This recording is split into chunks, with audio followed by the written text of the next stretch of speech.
I don't sell people on permaculture. I don't sell people on natives. I'm not pushy. I don't tell anybody they need to do this. If What doesn't work is when you tell somebody what they need to do. So if you go to a house and they have a very traditional lawn and everything's, cut and manicured and all that, yeah, that's not my customer. I'm not going to spend any time here telling you what you should be doing or anything like that. So I don't know if that's something that we learned kind of through my business partner. When we started the companies, he was and still is very much a people pleaser. And so he will do above and beyond for his customers if they ask. He'll do things way outside of his scope of work uh, to please a customer. And in in my experience, what I have found is that the best way for me to please a customer is to stay within inside my scope of work. Stay within what I can do and what I can do efficiently and what I can do well. This is the Farm Hop Life Podcast, a traveling homestead family. I'm Matt DeRosier. On the Farm Hop Life Podcast, we learn what it takes to grow your own food from everyday people. Could be a college student, grows tomatoes and salad greens on their apartment patio, a former VP of marketing for Del Taco now raising cattle in Montana, or someone who hasn't had a homestead in over 10 years. This show is aimed at teaching you what it takes to make homesteading work for you, that we all make mistakes, we all have bad days, but we can reach out and help one another thrive, and giving you the confidence needed to go feed yourself. So you say you call yourself a resource manager? Is that just kind of like a broad term to what does that mean exactly? Well, I guess that's a term maybe that I came up with. So resource manager, what I started looking at, that came from when I was a trash man. And I've been a trash man my whole life. That's what my parents did when I was growing up. They owned two trash companies. So hanging off the back of trash trucks since I was 12 years old. Um, and then I started my own company right in my hometown when I was, I guess, 23, and had that company for 9 years. But I'm a big environmentalist, and I wanted to do more than just landfill the stuff. And Yeah. what I realized was I was really a hauling company. I was not even a trash man. I was not responsible for the trash. I didn't actually do anything with it. I just simply put it in the truck, took it to the dump, right? Opened the hopper, pushed it out, and went and picked up more. So I was never, I never did anything with it. And then I was like, I'm just a hauling company. I go to an address, I do something, and then I go to a different address. Like I could Right. have dump trucks. And so when I realized that what I wanted to do was look at these resources and take responsibility for them. And I realized that the what I was hauling in my trash trucks was the resources of my community, but they weren't being managed right.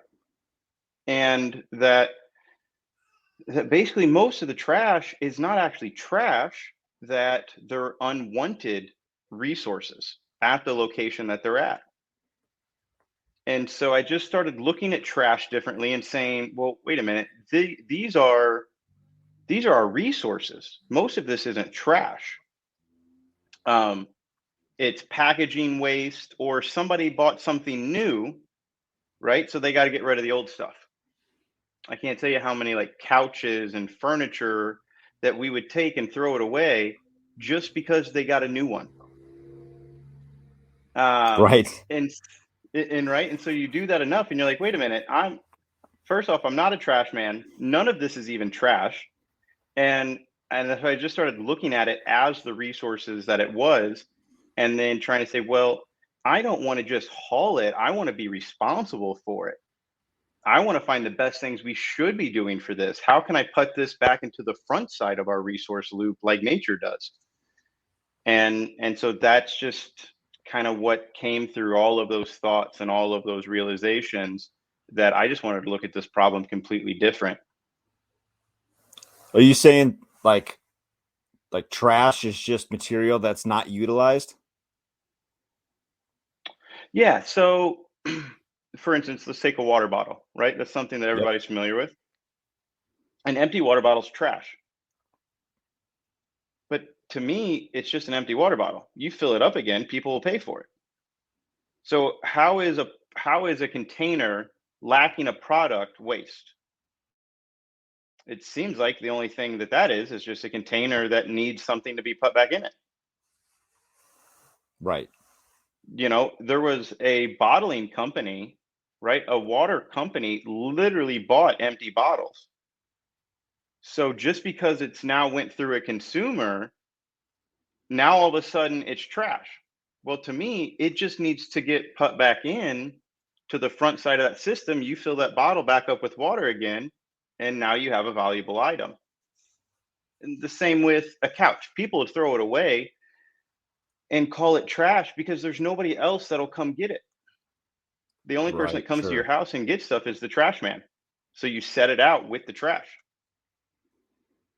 Do you have a bunch of rentals that you need to furnish or something to put all those couches somewhere?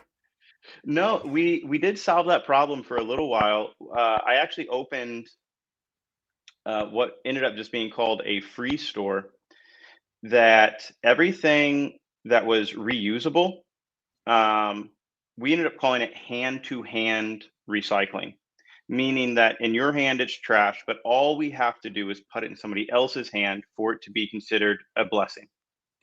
And so we would still charge the customers to come and pick up the furniture and the couches and knickknacks, or do the cleanups and cleanouts and things that they would have us do. But I'd say, hey, listen, we have this recycling store. If you have anything that anyone else could use, set that aside differently. We will use a pickup truck, come get that, and then we'll bring it back to our store. So the customer that was getting rid of it still paid for the hauling and the expense of it. But then we brought it back to our shop and we just opened that up to the public. If we have it and you want it, you take it. It's yours. Don't even pay us. Take it away. And so What that helped that? helped. Go ahead. So that helped divert a lot of waste, from the landfill, and really helped a lot of people look at the waste stream differently. What happened to that program? It sounded like it's not around anymore. It's not. When COVID happened and everything like had to be closed, that was something that I closed. I still continued my trash business through COVID times, but I kind of seen the writing on the wall and was really being drawn to permaculture, and was like, I can't make the changes I want to make in the trash business, even though I have these efforts, even though we have the free store. And so I decided to sell my trash business, and so that's Oh, what I did. So nice. I did that in 2021 to pursue basically permaculture and education full time. So, a couple questions about the trash business. How much Yeah. is one of those garbage trucks? Like, those have got to Well, be like there's $250,000, right? you can spend more than that if you want to. Yeah. What does it drive itself and like pick up the trash all on its own? Not Just put yet. in like the route? Yeah. Soon. I think that will absolutely be what happens soon. Um, and so you can get a truck. So there's kind of three different styles of trucks. There's more than that, but there's three main ones that most people may be familiar with. So you have a rear load trash truck, and that has the hopper on the back. It's got a sweet blade on it, and that's the most common and most versatile trash truck. That is really your Swiss Army knives of trash trucks. It can do your residential customers. So any like manual loading that you have to do by hand, it will accept that. It will also is semi-automated, meaning that it has a cart tipper on the back of the truck. So your like normal 90-gallon trash cans or the 60-gallon trash cans, you can wheel those up to the truck, and it's got a little tipper on it. You hit a lever and it dumps the can into the hopper and brings it back down for you. And then also those trucks can do dumpsters, um, and things Sure. too. Yeah. I got the And, forks and on the then front and go over the top. and so that's called a front load truck, Oh, okay. right? So the rear load goes, everything's in the back. Everything gets loaded in the back. The front load, everything gets loaded in the front. The front load has the forks on the front. it can only do dumpsters. Okay. It can't do residential customers. It can't do your bulk pickups. It can only do those dumpsters. And so those trucks are more expensive and they are a lot safer, um, but they are not as versatile as a rear load truck. And then the other option that most people are probably familiar with would be the automated truck, which is a side load that has like Picks the it arm up, that comes down. goes up the side, and dumps it in the Mhm. over the top rail. Yep. Yep. And Gotcha. so that truck is your residential specialty truck. Sure, that's And probably so the that most one can't common. do, The rear load and the residential one are probably what people see the most. Yeah. yeah. And then now they do have some attachments that are getting really good that you can put on a front load truck to where you can actually do residential trash cans. Hmm. And I have to say that by the time I exited the industry, um, that that was probably my goal, was to move into that route, to move to the front load with a front automated. Just Um, pick up like 6 at a time or something. yeah, but well, it ends up with like a little dumpster on the front with an arm that sticks out to the side. So you carry around this dumpster Hmm. on the front, and then you can put 5 or 6 trash cans in it, and then when it gets full, you run it up and dump it. Oh. Huh. Um, The hopper for the hopper, I guess. exactly, That's exactly. But funny. yeah, but those, if like that setup, you're going to be looking at about. I mean, this was in 2021, which I mean, prices were very high in 21. Um, but you're at 350. Holy smokes. So Um, so I heard recently that Waste Management has a problem that, like the company Waste Management, mhm. the they can hire somebody to work in their office with like a master's degree, no problem, for 65,000 a year, but they can't. They're struggling to hire uh, truck drivers for like $90,000 a year. Is that true? Yeah. That's going to be a huge shortage next few years. There Holy smokes! and there has been. This has been a problem for a long time, and there's a few reasons why. I can explain that to you if you want me to. Yeah, yeah. Let's hear it. Okay, so we have basically two options, or three, 2 to 3 things that are causing this problem. Um, One of the biggest problems is that there's not enough CDL drivers for the amount of positions open. Nobody's going around to high school kids and telling them to go get their CDL and become a trash man. Sure. Very specifically, they're telling them the opposite of that, Mm-hmm. right? Go to college, get a 4-year degree, get in debt to make 60,000 a year. Do not, under any circumstances, go to work this summer making $90,000 a year being a trash man. And so that's one of the big things that the teenagers, in the next generation are being told, do not do this job. Um, so that's a really big, problem. Secondly, one of the issues is in the waste industry, it's always been a struggle to get enough drivers for what we have to do. In most industries, when somebody's certified or has the license, there's not that much variation, maybe changes in companies and that stuff, but there's not too many different ways to, like, say, use a nursing degree, right? Or if you're a coder, like a computer programmer, there's not too many different things you can do. You either use your code, teach somebody else how to code, or whatever. When you have a CDL, you're driving, but there's different classifications to that. Mm-hmm. And what you end up having is that people that are willing to work and get their CDL, well, they're going to go over the road truckers because you make way more money doing that. Sure. Yep. And I so can see that. like the most motivated, dedicated, committed CDL drivers are driving semis over the road. And they're coming home once a week, once every few weeks at that. But they're making the most amount of money. Trash guys that are home every day, they're making maybe half of the money of the over the road guys.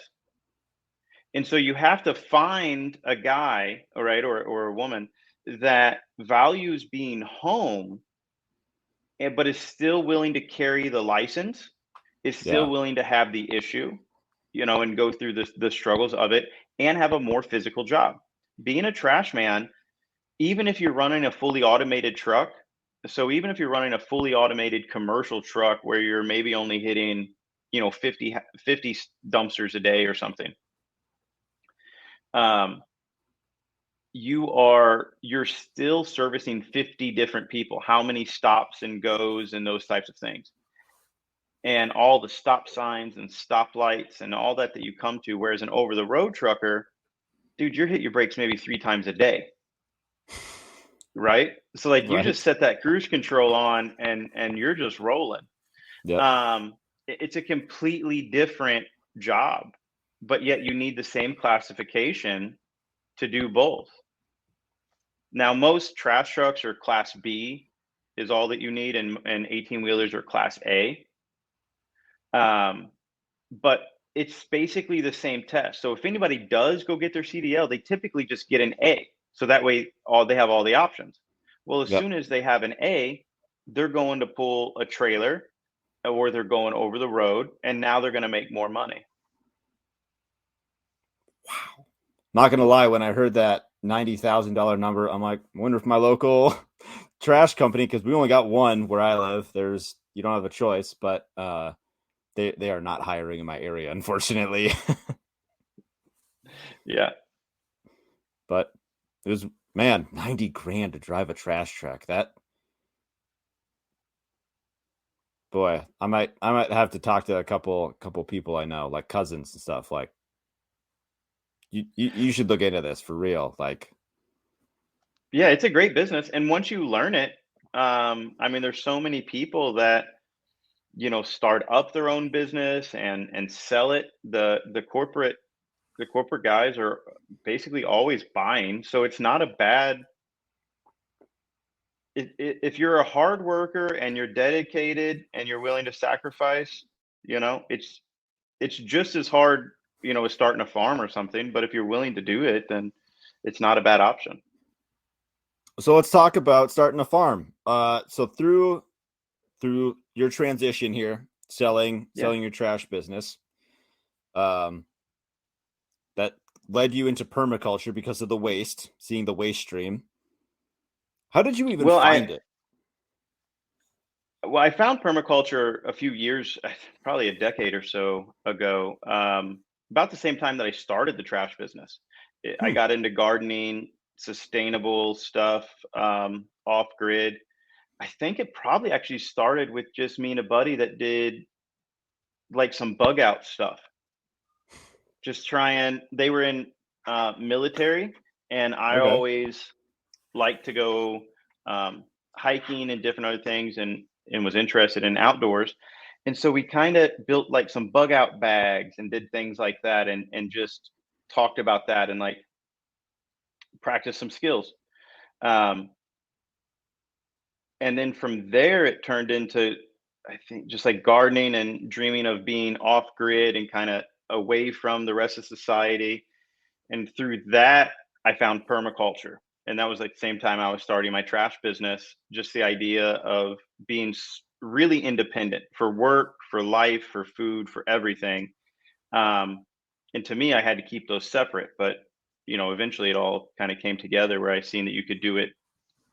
Um, you can just live on the farm, teach from the farm. That it can all be, your work. So you sold the business and you moved, correct? Yeah, that was in a couple of stage process. But yeah, so this past November, I actually bought 5 acres. 3 acres is set up still as an industrial site where I'm actually recycling some shingles, asphalt shingles that everybody has on their roof. And then the 2 acres next door to that is a home site, and that I am setting up as kind of what I believe should be the standard home. This is what it should look like. This is what you should have around your home, and to just show people that how much you can get from a basic home site. So we keep going into garbage, but I'm curious, how do you recycle like asphalt shingles? Yeah. So there's a few different ways. Um, when I started collecting those and getting into that industry, that was in 2015, and it was after a hailstorm went through the county that I live in and just destroyed every vehicle and everybody's roofs and stuff. So everybody had to get a new roof. I was already hauling shingles, and like I said, wanting to get more into recycling. Um, well, and I started looking up shingle recycling. I was told that you can recycle them, so I started researching it. And lo and behold, actually went and bought dumpsters from another trash person. Um, and when I was loading them, there was a giant shingle pile in the background, and I was like, "Man, what is that?" And so the guy that was loading the dumpsters for me told me that, "Oh, we recycle shingles over here," and so on and so forth, and told me the whole like the scoop of the business. You recycle it into asphalt. So they get ground up and they get added back into asphalt roads. Um, and so that was the only approved use in my state until last year. And in other states, there is multiple other uses. Um, but in our state, the only thing you could do is mix in with asphalt. Well, the local asphalt companies weren't super interested in doing that the past few years. They had some, just some disinterest. They had some trials before I did it, and they didn't go very well. But thankfully, our legislators last year actually seen this issue, seen the roadblocks that it was causing, and they voted on some changes. And so now in the state of Missouri, shingles are considered clean fill once they've been processed. So meaning that they're in the same um, classification or category as rocks, brick, concrete, and even asphalt. So you could take an asphalt road, grind it up or take it up, and you can use it as clean fill.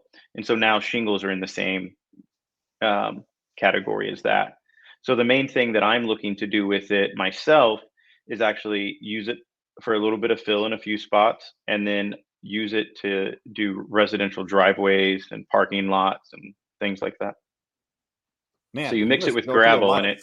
like a lot of shingles I'm to sorry, be go able to. ahead. Sorry, my internet went out for a second.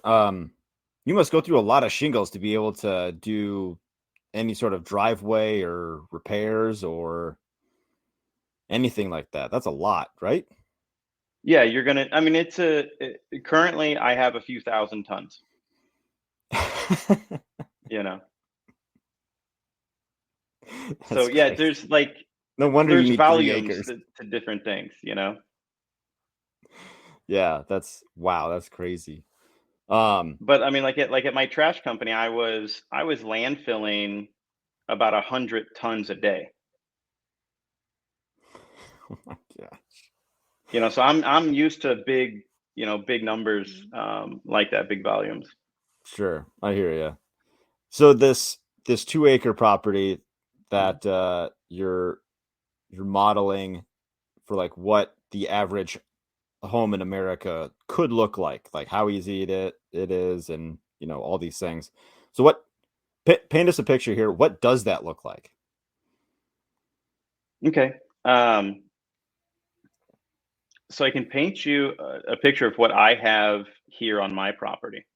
Sure. And so with permaculture has zones. Are you familiar with the permaculture zones? Yes. And so the five different zones, we have very little zone 5, almost no zone 5 here on this property. Um, there's like one little strip that I would consider my zone 5. But we have a lot of zone 2 and 3.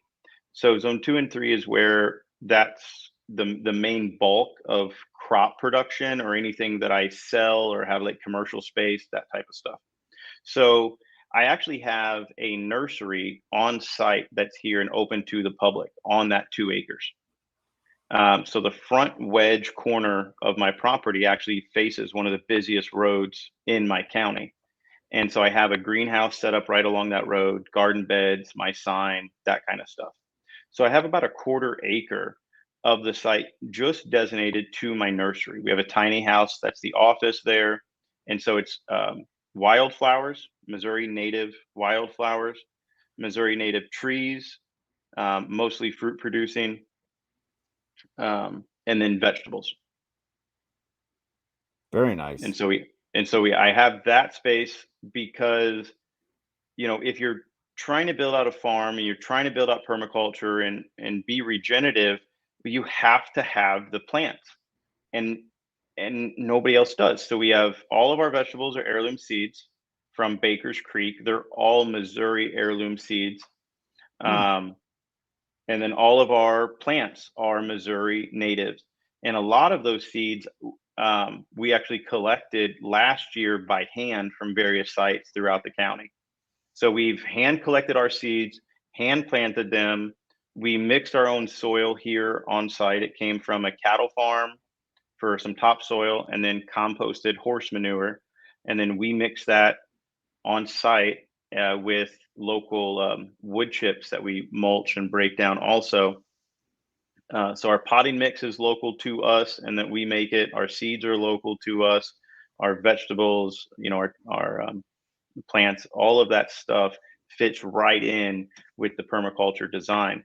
And so that was one of the first things that we did is, start that revenue so that we don't have to go off site to make money, right? People come to us. And then with that, I can start selling my produce. And as this farm grows out and I start to have more and more production on site, I now have a market. I now have customers. We have a point of sale system. Everything's already functioning to sell the produce and things that we have coming from the farm. When Um, you say we, it's you and who? well, really, that's changed a few different times. There's been a few different people that's kind of been a part of this company. Some close friends have been around to help me out. Um, and so we, I guess, means a few different people, but no, Okay. It yeah, rotates. there's not like a wife or a partner, or anything like that. Sure. I didn't know if you had a business partner or something. So yeah, I was just curious. So you're just taking you're running the show, but taking helping hands where they show up, I guess. Whenever they show Absolutely. up. I see. I see. Um nice. That's very cool. What's your history prior to like finding like permaculture and stuff? Like did you like have a garden? Like your parents have a garden growing up, grandparents, anything like that? No, my parents never gardened. My grandmother on my mom's side was house plants. She had a lot of house plants inside and things, but I never really got into that. Um, I had gardens. I had gardens while I had my trash bins. I always wanted to garden, and so I um, started doing it. I guess 7, 8 years ago now is when I put in my first garden.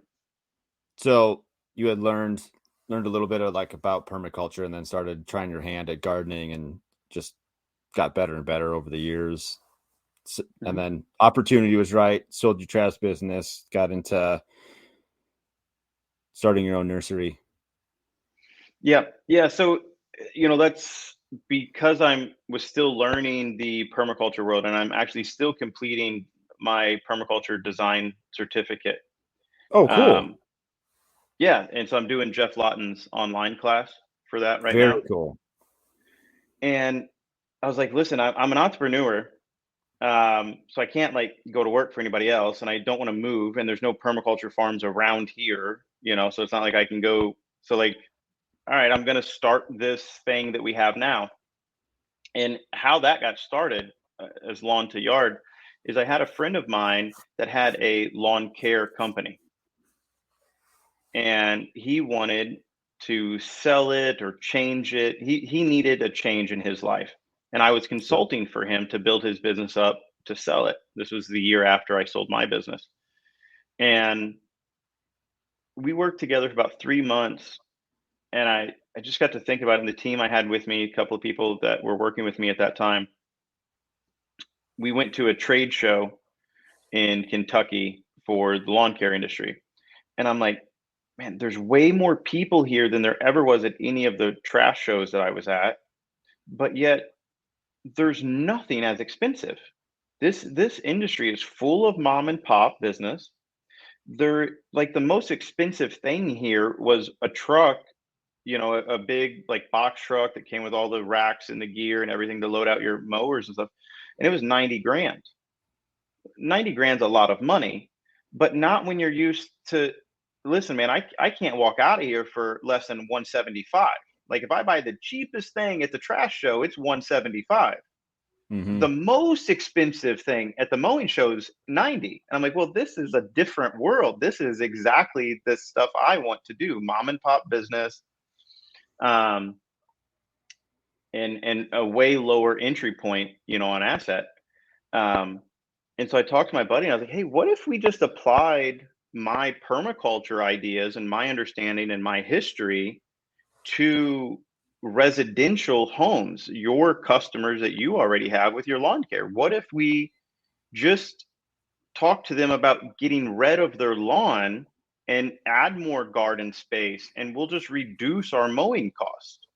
We'll slowly but surely have a, multi-year contract with these customers, reduce the amount we're actually mowing, and increase the benefit that this yard is producing to the homeowner. And everybody liked the idea, so we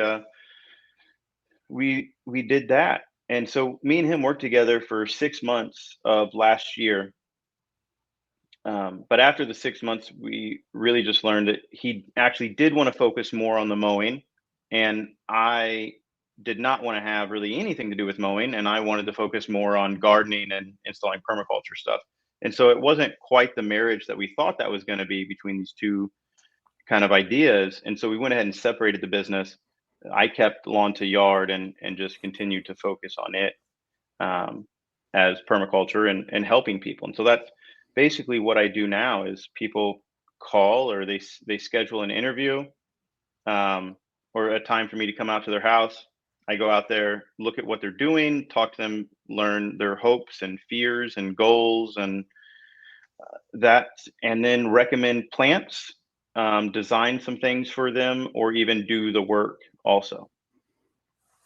Man, that sounds like a great pivot for somebody to take over like a lawn care business and then shift it almost to like landscaping slash like management, more or less. Right. Like a resource manager, you could say. How many clients do you have for your lawn to yard? Quite a few. And so we're just kind of getting into like a monthly type service or where they're a member, right? And so there's only a couple handfuls of those, probably about 10 to 12, like permanent solid customers that were there on a regular basis. And then we have had dozens more that filter in.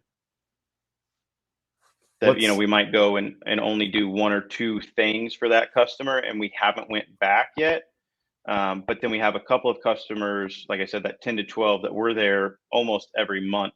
And I can tell you that 10 to 12 customers that you're supposed to be at every month, well, that'll keep you busy.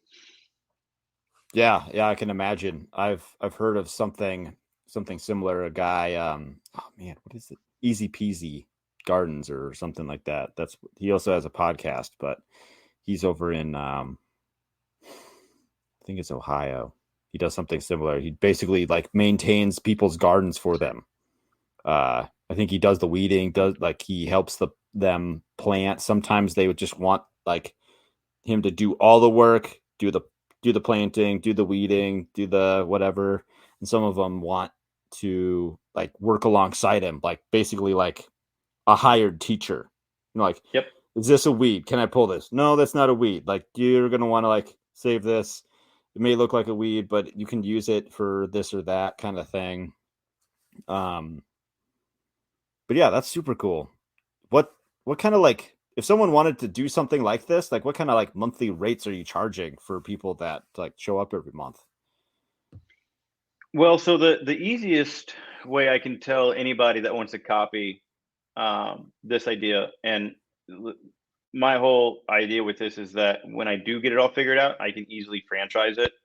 Um, and because I think that this type of work is going to be a lot more popular in the future. It's easy. There's so many people that are interested in it, and it's needed.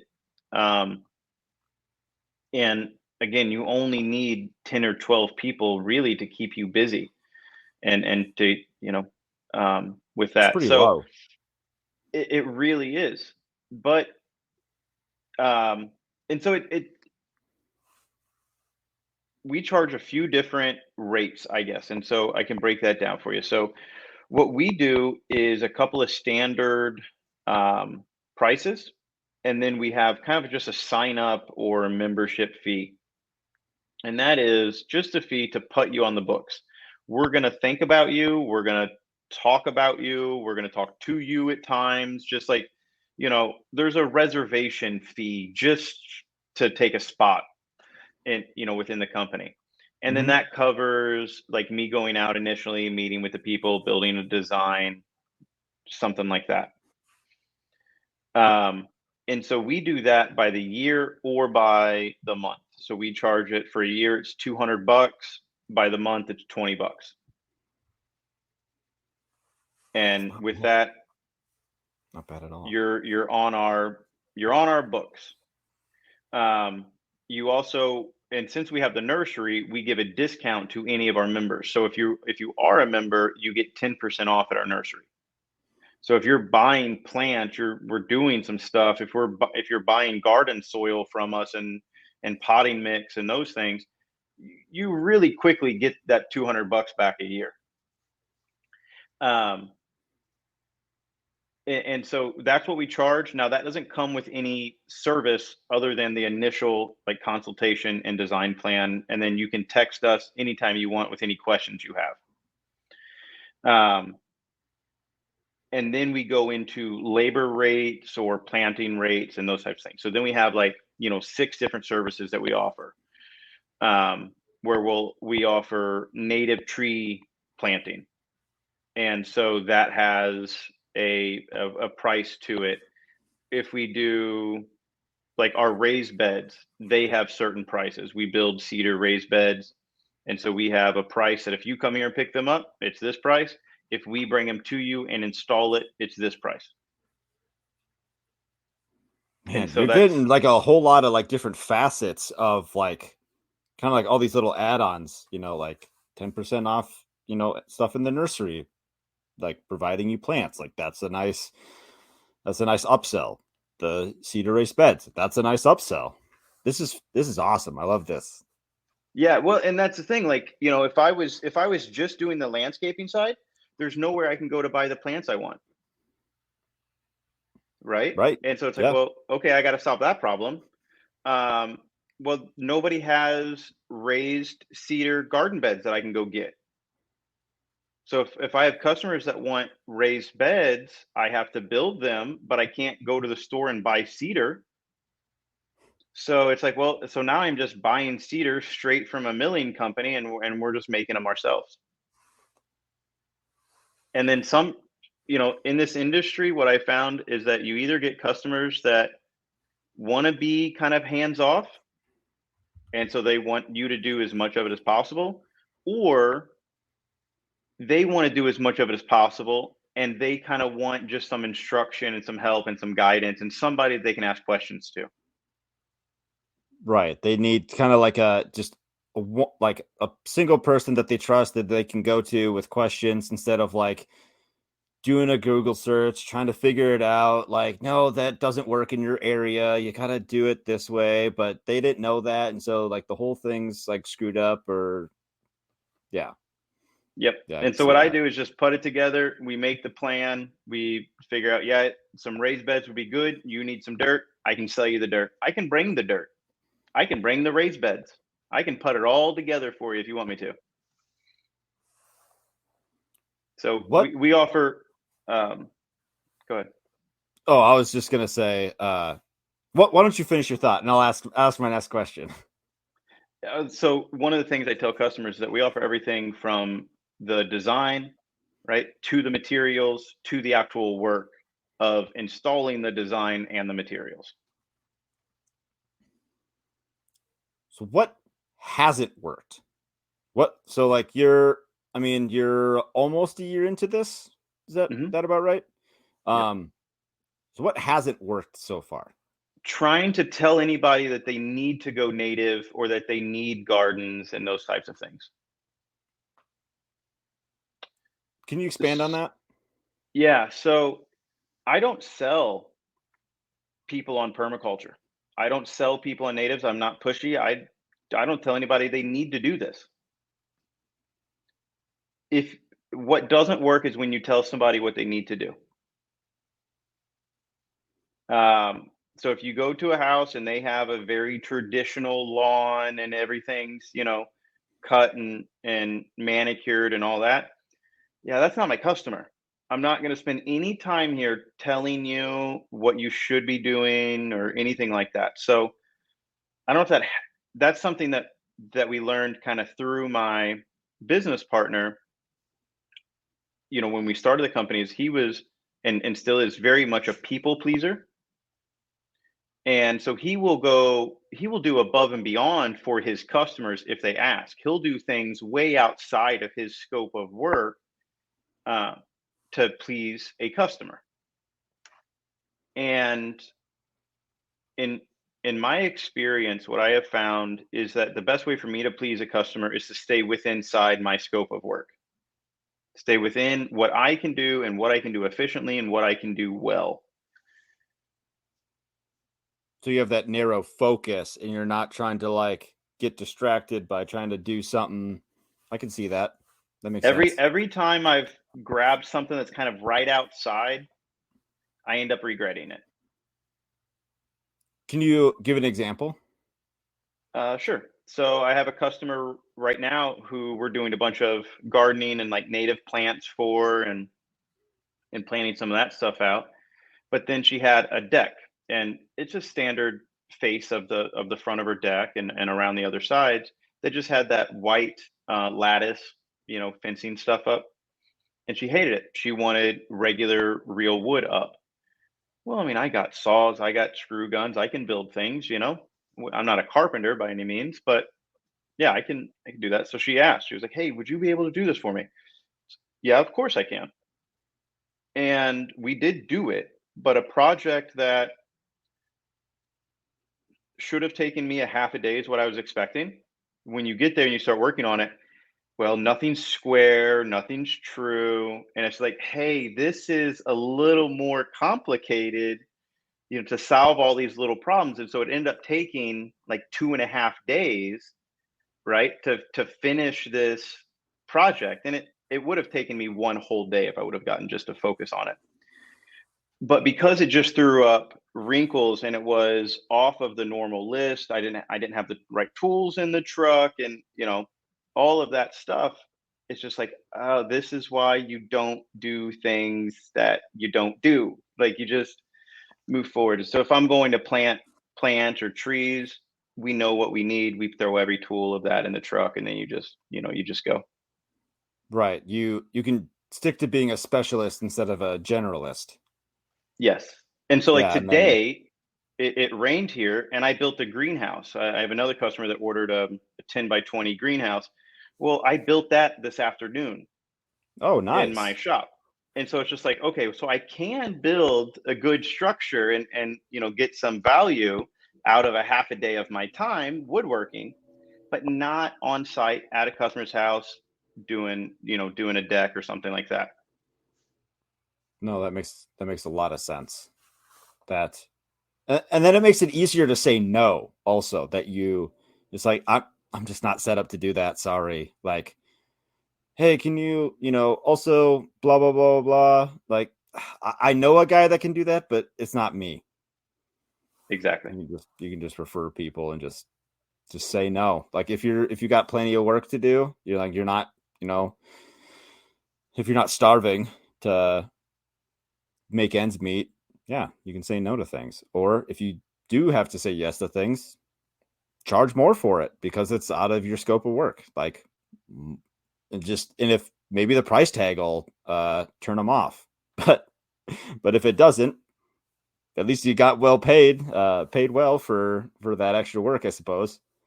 Yeah. Yeah. And I mean that's true. Yeah. Other ways to pivot and do little upsells. What's the what's the biggest challenge in starting your own nursery?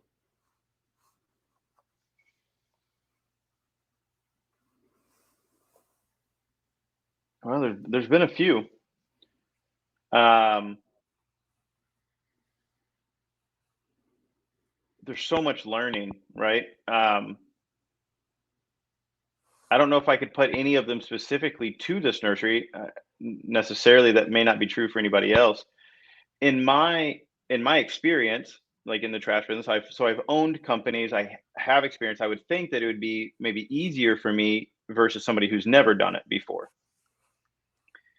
But I was so used to the trash industry and I grew up in it and I knew like how to run it, how to make a profitable route, just like in general. And when you're starting a nursery, or at least for me, I had to like and still am relearning so much of what I have known for the majority of my life about the trash industry. How many sales do you have to have? What's your cost in these things?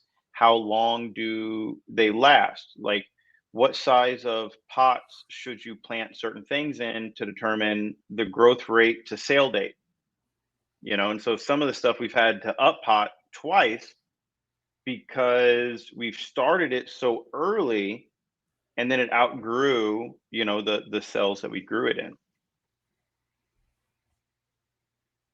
And so just getting more aware of those things, um, getting the plants and the watering situation. How are you going to water everything all hooked up and set up? So to me, it was just building the infrastructure and then understanding at what level you should scale it.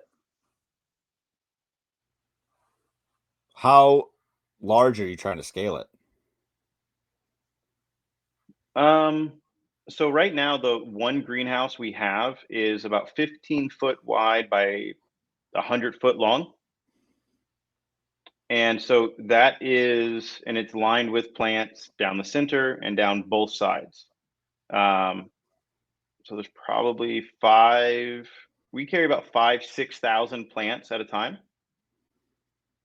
So it's quite a few. Um, but honestly, I could use a second greenhouse because we have so much that's like starting constantly, and then so much that's like growing. And then also, especially this year, there's so much that I plan on putting on my own property. Right. So 6,000 plants sounds like a lot until you're like, well, yeah, but I might have 300 cauliflower plants or something, or 200 cauliflower plants because I'm going to plant, say 50 here at my house. And Right. then I'm going to sell 50 in the next 2 weeks. And then I'm going to sell another 100 in the 2 weeks after that. And so it sounds like you have a Right. lot of space, Right. but as soon as you start having 2 and 300 of every plant you have, your space fills up real quick. How did you decide to do Missouri native heirloom plants? Just to get down to like that niche, like people that are really into gardening, or they're gonna want, heirloom variety, native if they can get it. Just, to like, did you see like a market need or? Well, it was what works the best, right? And so the heirloom are not native. The heirloom are the all the vegetables, and those did come. They are heirloom from Missouri from one farm. So Okay. there's Baker's Creek here. They're a massive seed producer, and they're from the original farm. It's over 100 years old that they have been farming and collecting the seeds from that farm. And so we just buy all of our vegetable seeds from them. Okay. Heirloom seeds are, in my opinion, the best seeds to have for vegetables. And a lot of other people agree with that too. So I wanted to grab that, have that, and then the Missouri natives, because they interact with nature the best, right? And so soil, I am a certified regenerative agricultural from Gabe Brown, the Soil Health Academy school. The name sounds familiar. Yeah. Yeah. Um, and so Ray Archuleta, Gabe Brown, Shane New, those guys, and I think there was one more. They put together that group, the Soil Health Academy, and I did that in 21, I guess the winter of 21 to 22. And so you learn a lot about soil there, and you have to have native plants for soil. And that's what creates the microbe relationships and the mycorrhizal fungi and just the interaction with the soil. The native plant roots are way deeper than an exotic or a perennial, or I'm sorry, an annual plant. And so Regen Ag teaches a lot about natives and wildflowers and the benefits that that has, bringing in the bees and the beneficial insects. And permaculture talks a lot about that also.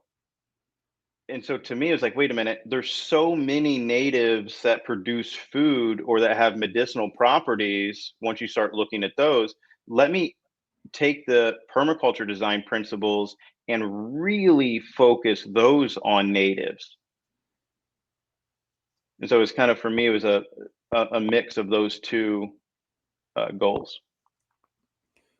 We had, man, this was many episodes ago. We did a episode of the Men's Forum where we were talking about heirloom varieties, and what we kept coming back to was that seeds have memory. So if you have a seed from a certain area that, let's say, is 200 years old, well, it has 200 seasons worth of memory that it could handle, like let's say once in 100-year kind of like freeze event, or extra rain, or super dry, or one of those like just wild weather situations that could tolerate it, could survive because it's got the memory from the Yeah, area. exactly. I mean, natives are really the only ones that have anything, or the heirlooms like that.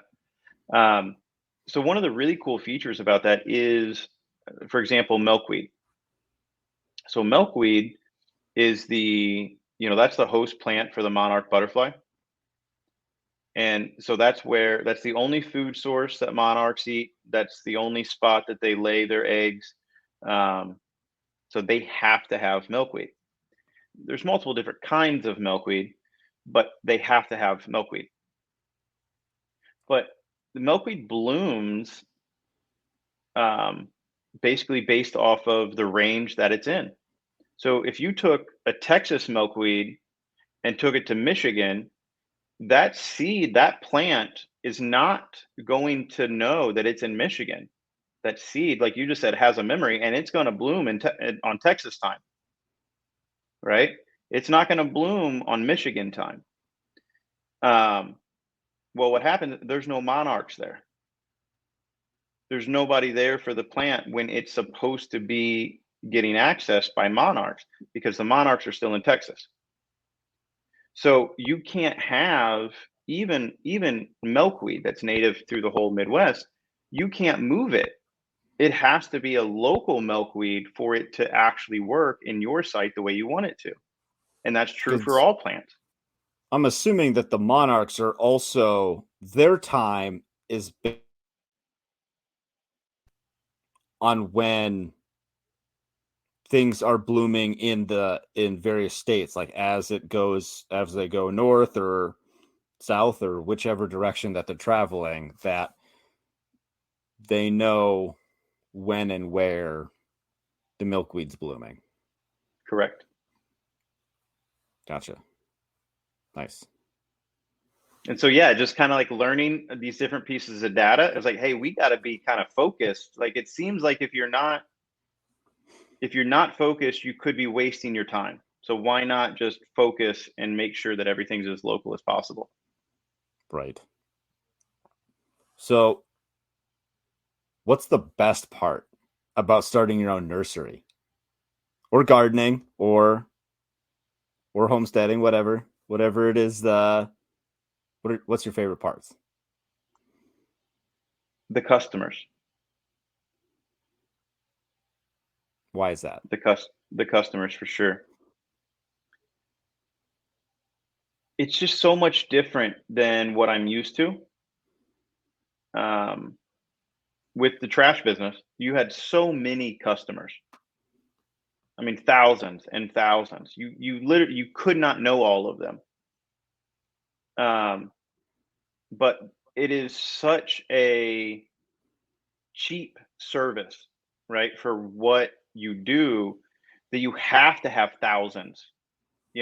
Like you're running a trash route. If you're even the smallest trash route I had, my goal was 200 stops. Minimum 200 a day. Sure. And so, man, you can't interact. If you're serving 200 people a day, I can't spend more than a few seconds with you. And it's not like people are outside at their trash can all the time. And I definitely don't have Just time to waiting to come up. talk to you. There's some, but and then the only time you do talk to your customers is when there's a problem, because that's the only time anybody cares about their trash, is when it's not been picked up. Other than that, it's Right. out of mind. And so now, so many of the conversations you have are negative, and the customers, they don't respect the trash man. So you're talked down to a lot.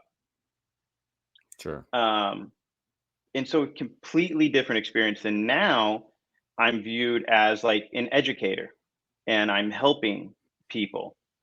And so that's been really the biggest change, is that I'm meeting people and I'm getting to spend a lot of time with them, and I'm changing the property around their home for them, for their family. It is now producing food.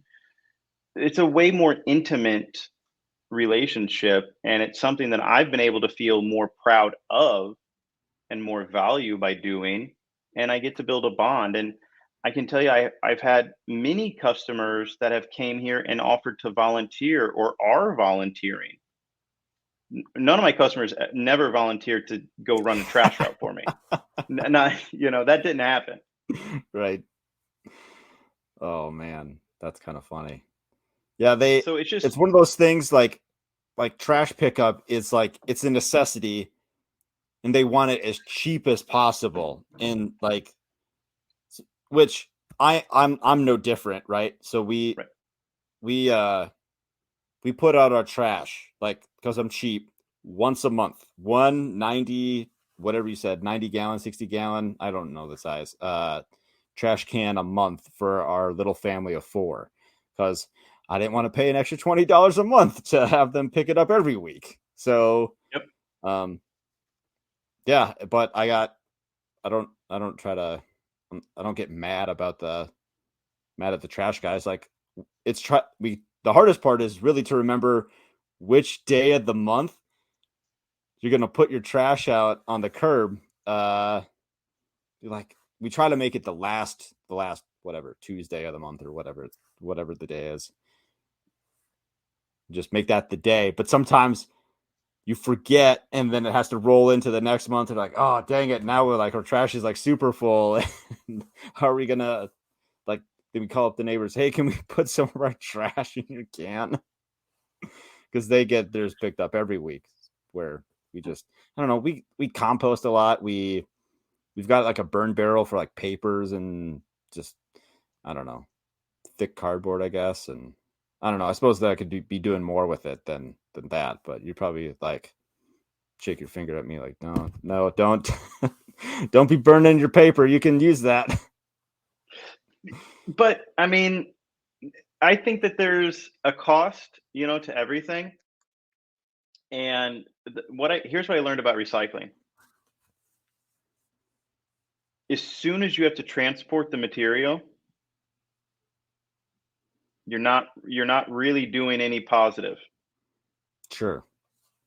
because the resource that you're spending, the resources that you are consuming and spending to save a resource is not above the value of that resource. Or I'm sorry, the cost of the resources that you're using is above the value that you're getting back out of the one thing that you're saving. And actually permaculture, Jeff Lawton, I remember watching a video, and he was talking about earthworks and about using machinery, tractors, dozers, and he was like, well, yeah, the concept of permaculture basically is that we shouldn't have these things, but we do have them. Like, and so if you don't use them, that's wasting the resource that you have. You're going to let it sit there and rot. Well, but think of all the work that's went into it, all the effort, all the technology, all these, to Sure. make this dozer, and we're just going to park it. Well, like, come on, let's use that one until it's dead, and then we don't have to make any more. But use what we have. Sure. So it just like changed as a balance of, if it makes sense, use it. If it doesn't, don't. And honestly, man, you're gonna put that paper in a nut. If you signed up with your trash company with recycling, like if they offered it, they're gonna bring you another trash can. They're gonna pick it up on another day in another truck and pay another guy $90,000 a year. They're not gonna make any money off recycling. The only way they make any money is off landfilling stuff. So now they're gonna have to landfill more to offset the cost of this recycling. It's just like, we're not doing anything here. You know how much paper you'd have to recycle to offset the expense of another trash truck? Like, it does not make sense. That's a perspective I have not heard before. That's yeah, I could see that. I could see that a lot. And then the paper, one of the really cool things that I like about like the carbon that we have in the atmosphere and stuff that's an issue.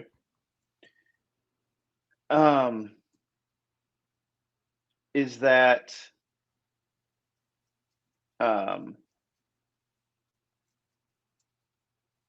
it was funny. It was the idea came from a spark of an Alex Jones comment that he made one time that I seen, and he was discrediting climate change, and he did so by saying that the carbon emissions, the last time that they were this high, they were much higher during one of the dinosaur times, right? But he talked about how much bigger the plants were. That was the point he was making. High carbon in atmosphere over the history of time has led to just larger plants. And he kind of went off and the thing was over, but that concept kind of like stuck with me. And what I look at now, and what most, I think, homesteaders and permaculturists and scientists and stuff can say, is that permaculture and local farming and regen farming is like what we need to solve climate change. And we need to suck the carbon back out of the atmosphere. And the best thing to do that is with plants.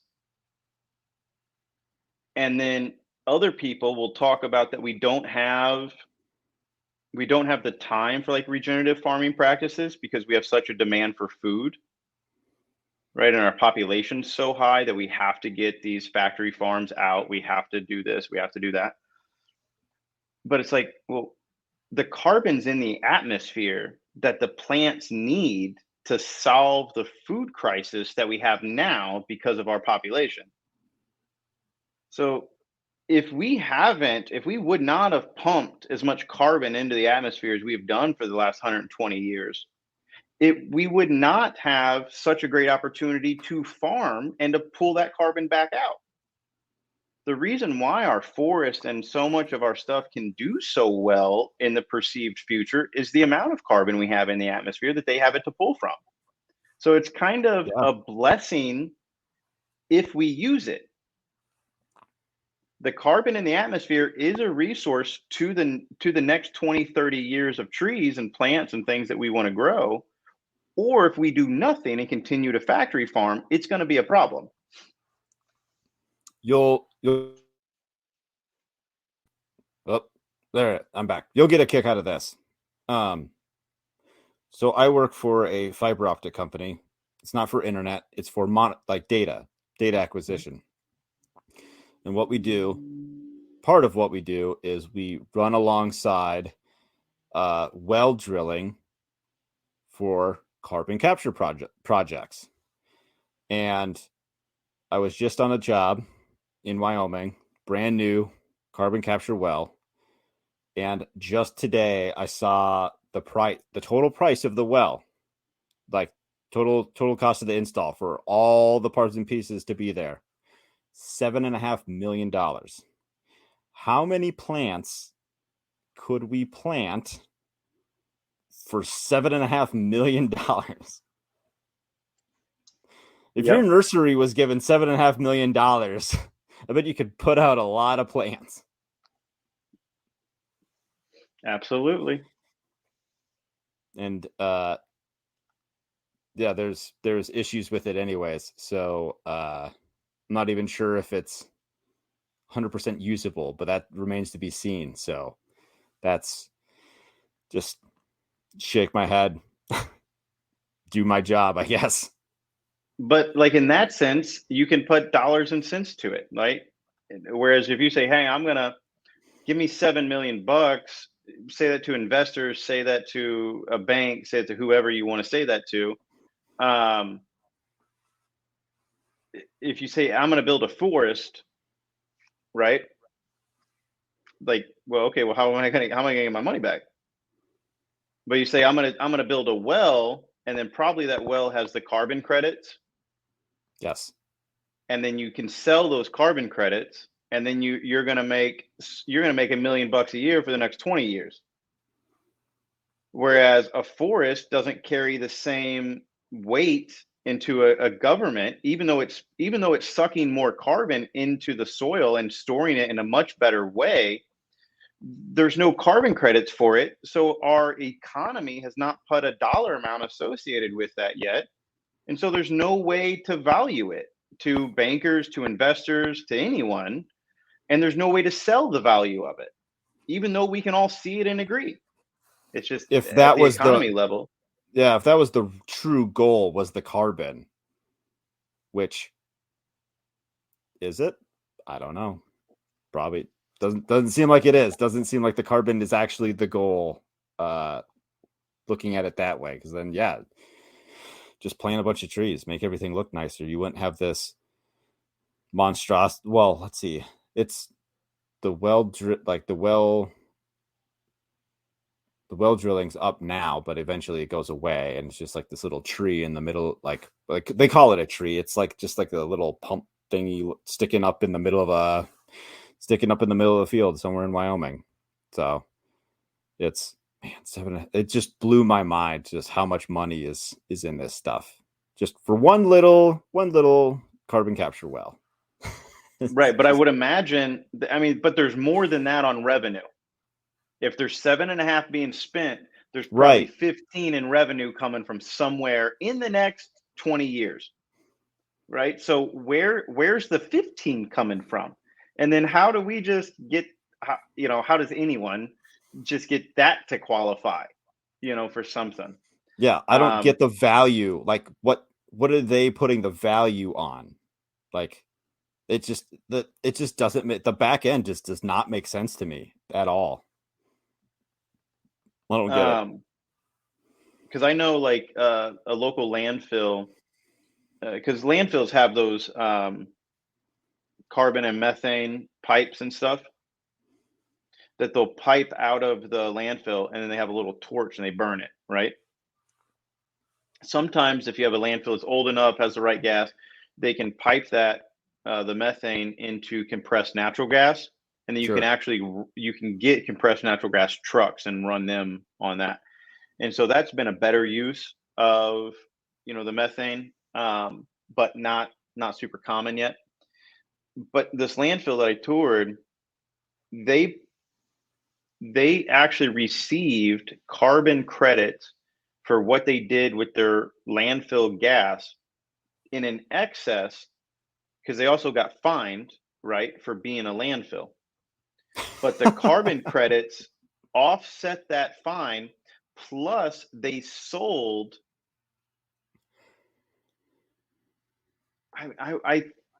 I'm pretty sure he said over 100,000 a year that they sold in carbon credits out. And I mean, and that's just paper. What is going on? And so a company like maybe that well that you're talking about has these carbon credits that are all worth, I don't know what their number is, let's say 10,000 a piece, and you can just transfer those. So like at my waste company, I could buy carbon credits from somebody else, and then they just send me a certificate. I send that in, and then I get credit. And so it's all on paper. None of it's actually real. None of it's tangible. But that's the way the tax system is currently set up with these carbon credits. So that well is probably worth a whole bunch of money just because there's a Crazy. paper trail with it. That's crazy. We have installed fiber in landfills before for monitoring services like temperature and like strain or seismic stuff. So, man, that is a corrosive environment. Like it destroyed some of our equipment. It was bad. I mean, it's everything. It's everything that's ever existed mixed together. Yeah. Yeah, it's gross. Uh wrapping up here. Yeah. What would you tell people that want to start their own nursery, grow their own trees, or grow their own trees and sell their own trees and other plants? I would say get started. Get Just started start. soon. Get started now. Yeah, because you're gonna fail. So don't worry about that. Like that's part of it. Don't You're gonna fail every day. That's part of learning. One of the things that I like to say, that this is something I've realized that I've came up with and that I continue to preach basically to anybody that I meet or know and help, is that um, only in school did the test come last and the lesson first. In every other aspect of life, at least that I've experienced, the test comes first, and then you build the lesson out of how well you did on the test. And Yeah. so, yeah, just start. Just try something. Grow a plant and put it for sale. We have social media, put it on marketplace, do something local. Um, and just continue to try and continue to just ask the question of, well, what worked and what didn't work, and then come up with a new idea to try, and then just keep going. But there's so many wonderful garden clubs that you can participate in and join. um, I'd recommend anybody that has a local wild ones group. They Wild ones. focus. Yep, they focus on natives. I believe they're a nationwide organization. There's multiple groups around me, and I'm a member of some. But yeah, Wild Ones Garden Club is a great place to start. Excellent. So tell people where they can find you, your website, social media, all of that. I'll have links for all this in the show notes. But you're on Twitter, you're on Facebook, you're on Instagram, I'm assuming. Yep, we are on all the social medias as Lawn to Yard, YouTube, Patreon, Twitter, Facebook, Instagram. All of those are active under Lawn to Yard. Our website, lawntoyard.com. You can research on there, and that's us. Awesome. Thank you, Kenny. This has been a blast. I learned a lot today. Matt, thank you so much for this opportunity. I've enjoyed being on this podcast. I've listened to a few others in preparation for this, and I've enjoyed all the ones that I listened to, and I think that you're a wonderful host, and thank you for your time. Thanks, man. It was really good to meet you. Good to meet you. I am Matt DeRozier of Farm Hop Life. Thanks for watching. Don't forget to subscribe and visit farmhoplife.com. Inside of the city, the people are crazy, out of their minds, they ain't got a clue. We gone away, headed west for Montana, left family and friends, all I got now is you. We both got new jobs, a house and a homestead, thinking this was the life, all that there'd be. After our firstborn, you had to stay home. That's when the work got in the way for me. Well, I started Farm Hop Life. We'll come to your farm to help and to wander. Me and the family, a truck and an RV. Send us a message and there